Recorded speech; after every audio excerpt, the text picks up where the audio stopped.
Hello, Dental A team. I am so excited today. I normally bring you Dana.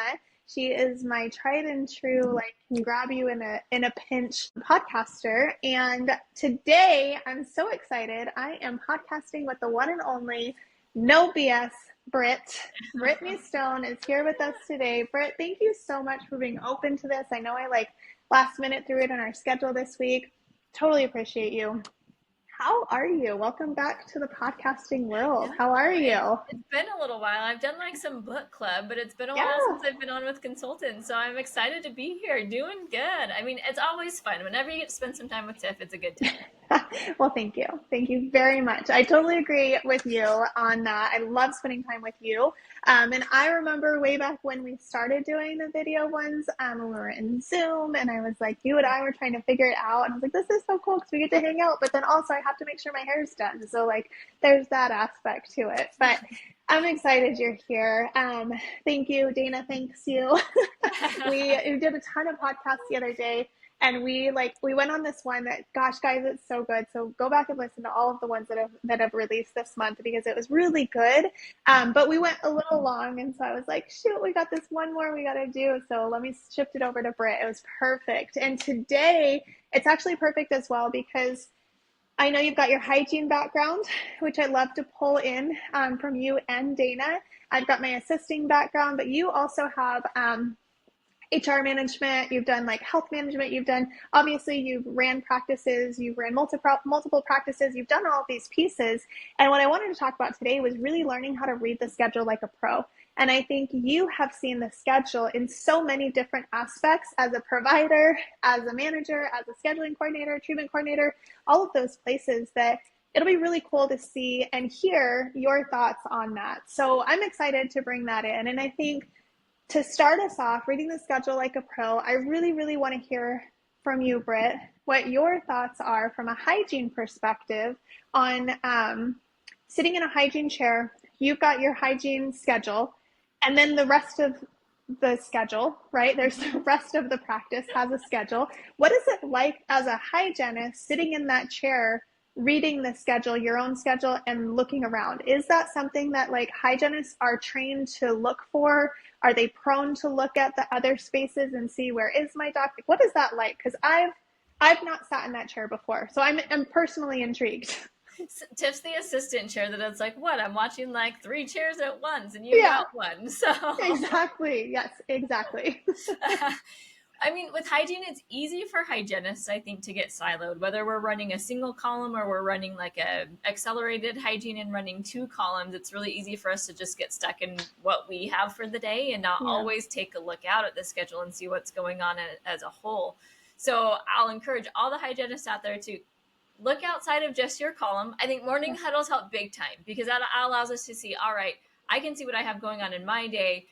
Assistants, doc can flag things that they have going on in their day. If there's a time that's super crazy that I can be aware of around 10, like if I happen to have some time, let me go check in on them and see what's going on. Or if we have open time, is there anybody in my schedule that might have treatment that we can convert over to same day treatment to help look at the schedule as a whole? So for hygiene, it's super easy for us to get siloed in our little column and just take care of our little world over there and not always be aware of what's going on. I think assistants can do it too if it's a multiple doctor practice that they just get stuck in their one doctor and we're not looking out at everybody else. But definitely encourage, look at the schedule as a whole. And if you have an idea in the morning of what's going on, and if the team communicates really well, like whatever we're using messaging wise, if something changes in the schedule and we make sure everybody knows, especially if it's something that I can help out with, then keep that communication open because I think that helps us all work the schedule together. I love that. I love that. Okay. I was just curious. I was like, gosh, reading the schedule it's not easy, first of all. Like, it's not easy learning how to read the schedule when you've got a ton of providers or I've got some doctors who love a single column and they love to work out of one column with 1 or 2 assistants and like they've got it.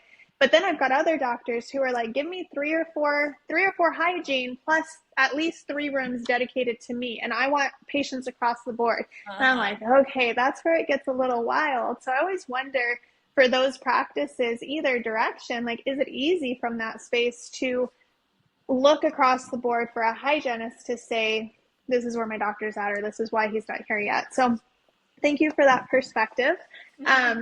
I think so. I say when I was younger, my younger years, I used to say that the schedule was like a game of Tetris.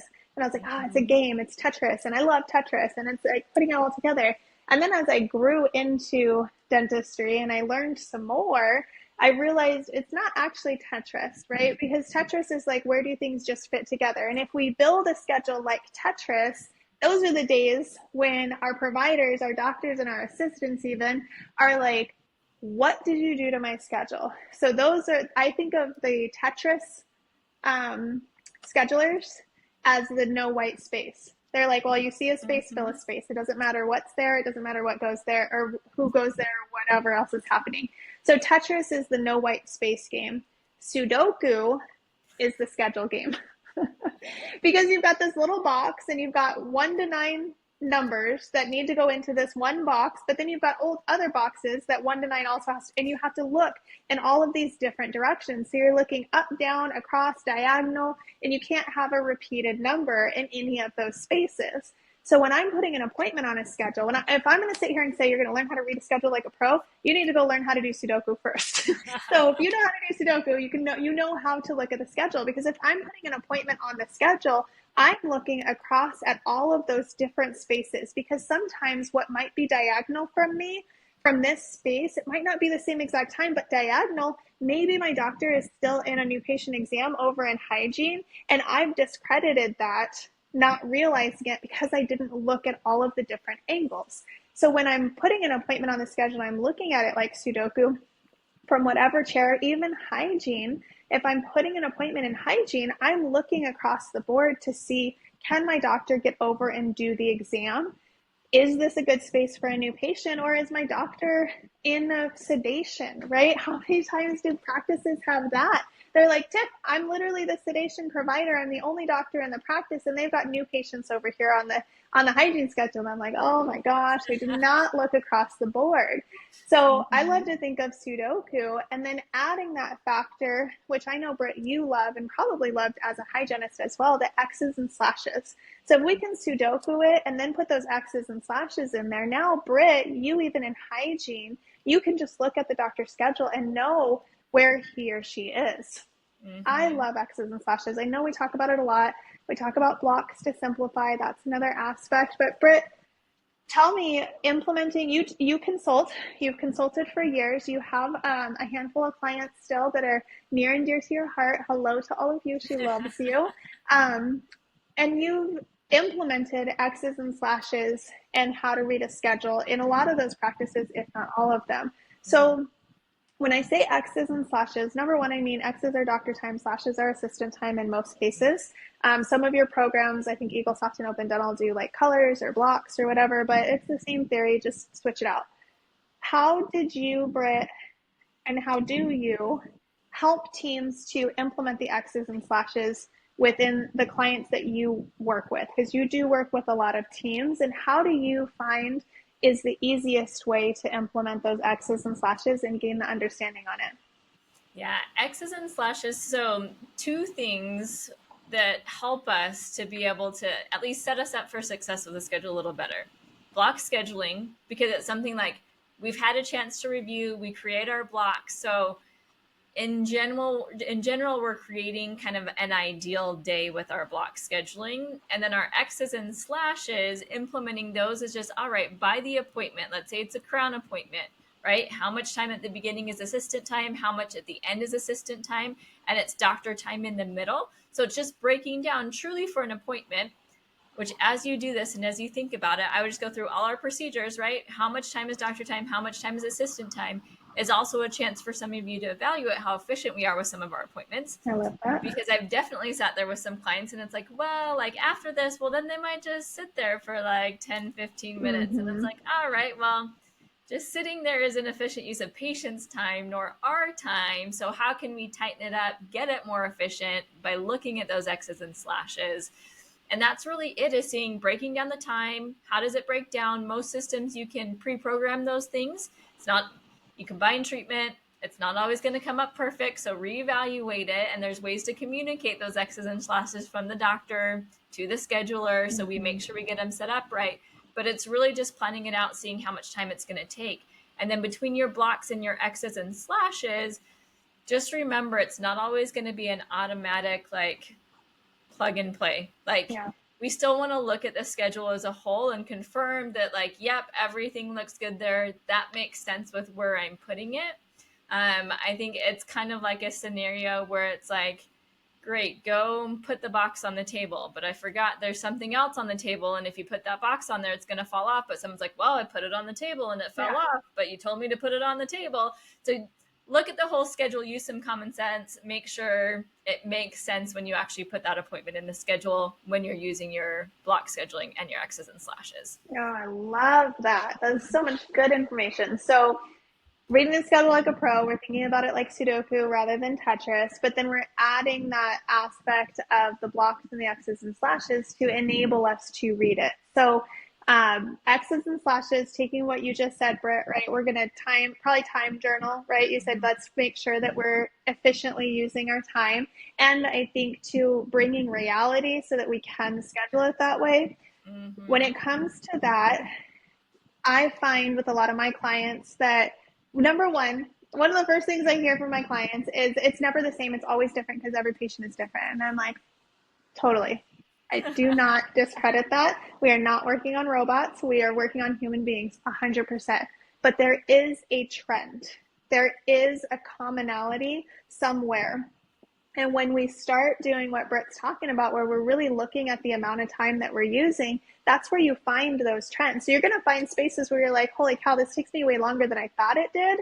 Mm-hmm. I need to like be more efficient and use this time more wisely. And then there's going to be spaces where you're like, wow, this is the same every single time. You're finding the average time per procedure. And then you're allocating, where was my assistant time? Where was my doctor time? The reason that I love X's and slashes, Britt, is because a lot of practices forget to remember that the assistant needs that time. And so doctors oftentimes will be like, oh yeah, we'll get you in for that crown. It'll be like, my time's like 40 minutes max. Your time is 40 minutes max, right? But it's an hour to an hour and a half appointment, depending on the temp, the assistant, like all of those pieces, and we forget those in what we're saying. So then we come back to a schedule and the assistants are like, what the heck did you do? And they're like, doctor said 40 minutes. Well, yeah, but our assistants need time. So the X's and slashes ensure that that gets in there. And then building the blocks based off of your average time helps to make sure that it's easy to schedule. So when we're reading the schedule, if we already have these pieces allocated in our system to make it easy, now reading the schedule like a pro isn't an issue. It's when we overcomplicate things, we forget that there are systems to make things easier and more efficient. We overcomplicate it, and then we're like, gosh, they don't understand it. They don't know how to schedule. They're not intuitive enough to understand what the schedule needs to be. Take that out. Like, don't require people to be intuitive. That's crazy. Don't require people to just know. Put things in place that makes it so that anyone can build and read a schedule like you're asking them to. So that's my soapbox for the day. Sudoku reading. If you don't know what Sudoku is or you've never done it, go do it at least once. It's not super easy. They have like an easy version. That's my favorite. But just kind of see what it's like. Because I think it challenges your brain to look in different ways. So treat the schedule like Sudoku. Utilize your X's and slashes in your block. So go time journal if you don't know what it is, or if you haven't time journaled in a while. Britt, how often do you have doctors time journal? What's your cadence for that? Like, I don't have a set where I'm like always like, oh, it's time to time journal, but when do you think that pops back up? Because I have a lot of doctors listening right now that are like, oh, I did that. I don't need to do that again. When do you think that pops back up for people?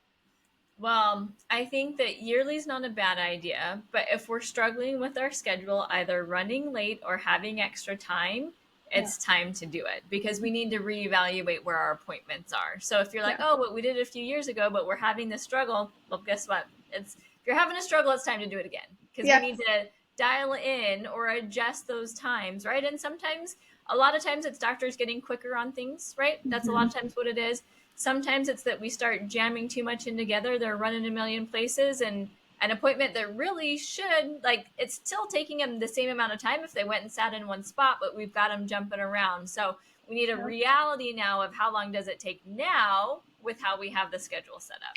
I love that you said that. Yes, because things change. It's kind of like expecting your patients to never have a medical history change, or like your patients that came in with the laundry list of medications 2 years ago, that they're still on the same laundry list of medications. Like there's either added ones or they've changed. So to think that our schedule is the same as it was the last time we did it is just crazy talk to me. Even if you're using block scheduling, your new patients have fluctuated, your team size has fluctuated. If you've added providers, hygiene or doctor, if you've added assistants, front office, like anything that's changed within the practice, it's like expecting people's mouths to be the same every time, but they've changed medications or they've changed the type of food that they're eating. You guys know what gut health does. Like all of those things change the body. All of those aspects of life change the practice. So doing your time journaling and just checking yourself I think once a year is fantastic. Absolutely. And then every time you see like something's changed, I like to say, if it's not easy, it's not working. It's not that life is so easy you don't have to work.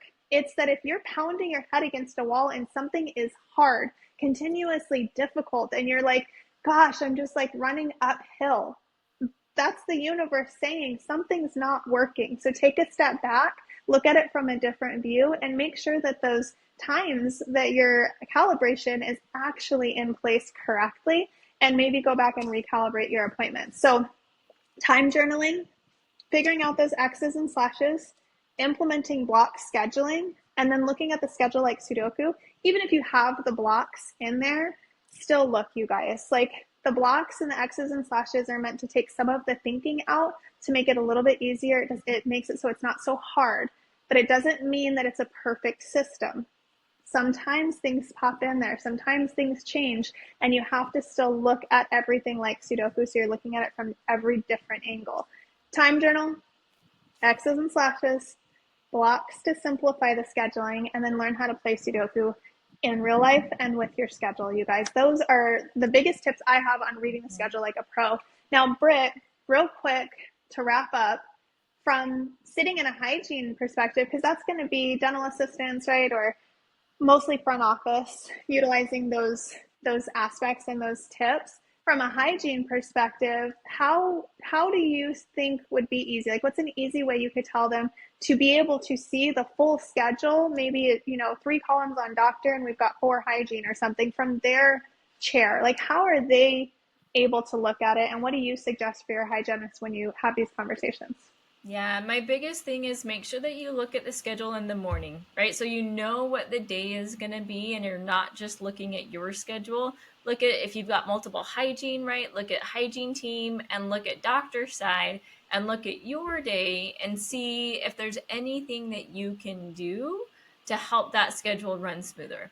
And sometimes even you guys know, right, hygienists, sometimes you'll see something in the schedule that it's like, whew, like that's going to be a rough time. And sometimes other team members may not notice it. And that's where we work together as a team. So I will plug huddle all day long. And walking out of huddle, I will tell my teams, walking out of huddle, you should feel like we have a plan to win the day. The day should run smooth. If you're walking out of huddle saying, well, we'll figure it out, you're setting yourself up for failure and a really rough day. So work together in the morning, make sure we review it, make sure we've got a plan for the day. And then my other plug will be for the entire team is then communicate. So like if you need help with something in the schedule or if something changes that's going to impact someone, I think all clinical, Tiff, you could probably even like chime in on this, will appreciate if something changes in the schedule, whether it falls off the schedule or you've added something.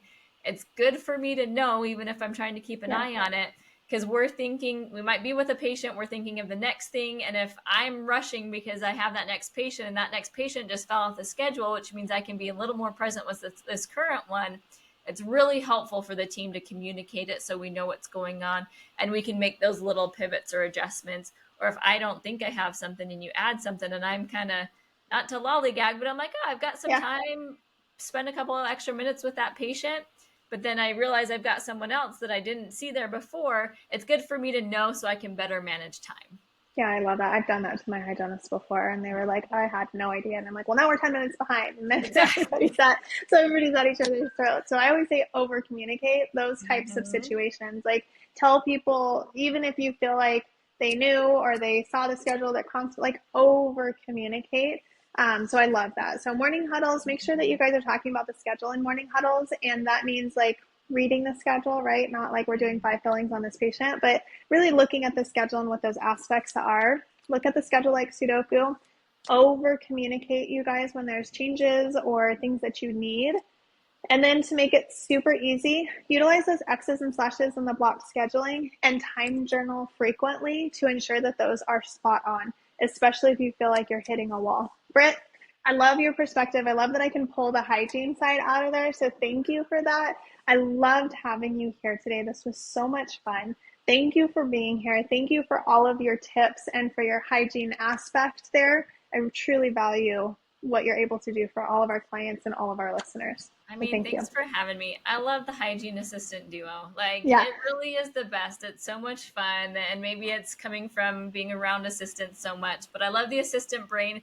And I appreciate that our brains work a little different. And so it's yeah. fun to come together on these things. Thank you. Thank you. I have to tell you, my sister this morning is like, oh, I have all this laundry to do. And I'm like, oh, I would just do it. And I'm like going through the process of how I would do her 16 loads of laundry. And she was like, I just look at it and think I have laundry all day. And you look at it as, how can I make this the most efficient? And I literally said, I think it's from assisting for so many years that I'm like, just like weave in and out and fit things where they go. But thank you for that. I appreciate it. As We could build a beautiful life together. assistants are the master multitaskers to make it as easy as possible. And Oh Tiff my God, yes. truly is ease. Tiff will look at Thank you. anything, which is the great thing about her, and say, how can we make this easy? Yeah, thank you. Thank you. I don't like stress. Like No, I hate being stressed let's out. not. So if it's stressful and it's not easy, it's not for me, and that means it needs to be changed. So I appreciate that, Britt. Thank you so much for being here. You guys, this was an amazing podcast. I hope you were taking notes. If you were driving, then stop, take some notes. When you get to where you're going, re-listen to this. You can speed it up. You know, you probably have us on like 1.75 already, but you can speed us up, re-listen, take the notes, reach out when you need to reach out. We're here, hello at thedental-ateam.com. We love chatting with you guys, client, now future client, just a listener, like whatever you are, we love to hear from you. So please don't hesitate to reach out. And as always, drop us a 5-star review below. Helps us know that this content was super beneficial for you. And also, as you're in there, you can give your own tips and tricks. I'm telling you, people do listen to them or read them, while they're listening here. They do read them. And so they are taking away your tips and they are understanding that this is a valuable podcast. So thank you so much, you guys, and we'll catch you next time.